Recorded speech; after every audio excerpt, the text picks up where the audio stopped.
للموحدين والنار للملحدين ولعنة الله على أعدائهم أجمعين من يومنا هذا إلى قيام يوم الدين. أما بعد، فقال الله تعالى في القرآن المجيد وهو أصدق القائلين وقوله الحق: بسم الله الرحمن الرحيم. إذا الشمس كورت وإذا النجوم انكدرت وإذا الجبال سيرت وإذا العشار عطلت وإذا الوحوش حشرت. عزیزان محترم، پروردگار عالم قرآن مجید میں یہ ارشاد فرما رہا ہے سورہ تکویر کی ابتدائی آیتوں میں، اذا الشمس کوورت، جس وقت تو سورج کو لپیٹا جائے گا، وَإِذَا النُّجُومُ انْكَدَرَتْ، جس وقت تو ستارے بے نور ہو جائیں گے، وَإِذَا الْجِبَالُ سُيِّرَتْ، اور جس وقت تو پہاڑ اپنی جگہ سے چلنے لگیں گے، وَإِذَا الْوُحُوشُ حُشِرَتْ، جس وقت تو وحوش کو ایک جگہ پر جمع کر دیا جائے گا، وَإِذَا الْبِحَارُ سُجِّرَتْ، جس وقت تو دریا جوش مارنے لگے گا، وَإِذَا النُّفُوسُ زُوِّجَتْ، جس وقت تو ہر شخص اپنے جیسے کا قرین قرار پائے گا، وَإِذَا الْمَوْءُودَةُ سُئِلَتْ بِأَيِّ ذَنبٍ قُتِلَتْ، جس وقت تو زندہ درگور لڑکیوں سے سوال کیا جائے گا کہ ان کو کس جرم کی پاداش میں قتل کر دیا گیا ہے۔ میں نے آپ کے سامنے سورہ تکویر کی ابتدائی آیتوں کی تلاوت کی اور ان آیتوں کا ترجمہ بھی آپ کے سامنے پیش کیا۔ عزیزان گرامی، قرآن مجید میں جتنے سورے ہیں ان سوروں میں سے کچھ سورے مکی ہیں اور کچھ سورے مدنی ہیں۔ مثلا مکی سوروں میں سورہ والقلم، نون والقلم وما یسطرون ما انت بنعمت ربک بمجنون، یہ سورہ مکی سورہ ہے۔ اور اسی طریقے سے یہ جس سورے کی میں نے تلاوت کی ہے سورہ تکویر، اس کی بعض آیتوں سے یہ پتہ چلتا ہے کہ یہ سورہ بھی مکی سورہ ہے۔ وہ باتیں کون سی ہیں کہ جس سے ہم کو پتہ چلتا ہے کہ یہ مکی سورہ ہے؟ تو اس سورے کے اندر توجہ چاہتا ہوں، قیامت کے آثار کے بارے میں بتایا گیا ہے، گویا قیامت کی نشانیوں کے بارے میں گفتگو کی گئی ہے۔ جب پہلا حصہ تمام ہوتا ہے اس سورے کا، یعنی جب دنیا فنا ہو جائے گی تو اس کے بعد کیا ہوگا، تو قرآن مجید یعنی سورہ تکویر میں آگے ارشاد ہوتا ہے وَإِذَا الصُّحُفُ نُشِرَتْ، جس وقت تو نامہ اعمال کھول دیے جائیں گے، یعنی معاد کے سلسلے سے گفتگو کی گئی ہے۔ پھر اس سورے میں اور جو آگے بیان ہوا ہے وہ ہے قرآن مجید کی عظمت، قرآن مجید کے لانے والے کی عظمت کے بارے میں، یعنی جناب جبرائیل کے بارے میں، اور جناب جبرائیل کے صفات بھی بیان کیے گئے ہیں کہ وہ جو قرآن مجید کو لانے والا ہے وہ کتنی عظمتوں کا مالک ہے۔ اور اس کے بعد پھر پیغمبر اسلام کے بارے میں کہ ان کے اوپر تبلیغ اسلام کی ابتدا میں جنون کی تہمت لگائی گئی اور بھی دیگر الزامات عائد کیے گئے، تو اللہ تعالیٰ نے اس سورے کے اندر جواب دیا ہے کہ تمہارا پیغمبر دیوانہ نہیں ہے، اور اس طرح کی باتیں سورہ قلم میں بھی موجود ہیں۔ تو یہ جو تہمت لگائی جا رہی تھی یہ کب لگائی جا رہی تھی؟ کیا مدینے میں لگائی جا رہی تھی؟ نہیں، بلکہ یہ مکے میں لگائی جا رہی تھی۔ اور کس وقت؟ جب آپ اسلام کی تبلیغ کی ابتدا کر رہے تھے۔ کیوں لگائی جا رہی تھی؟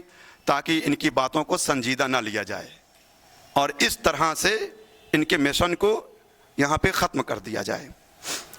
تو اس سورے کے اندر ان تمام چیزوں کا بیان ہے کہ جن سے معلوم ہوتا ہے کہ یہ سورہ مکی سورہ ہے۔ اس میں 29 آیتیں موجود ہیں، اور یہ کون سے پارے میں موجود ہے؟ 30ویں پارے میں موجود ہے، 81 نمبر پہ موجود ہے۔ تو عزیزان گرامی ذرا میری طرف متوجہ رہیے گا۔ اذا الشمس کوورت، جس وقت یہ سورج لپیٹا جائے گا، یعنی سورج کی روشنی بجھا دی جائے گی، جس وقت تو یہ چمکتے ہوئے ستارے بے نور ہو جائیں گے۔ وَإِذَا الْجِبَالُ سُيِّرَتْ،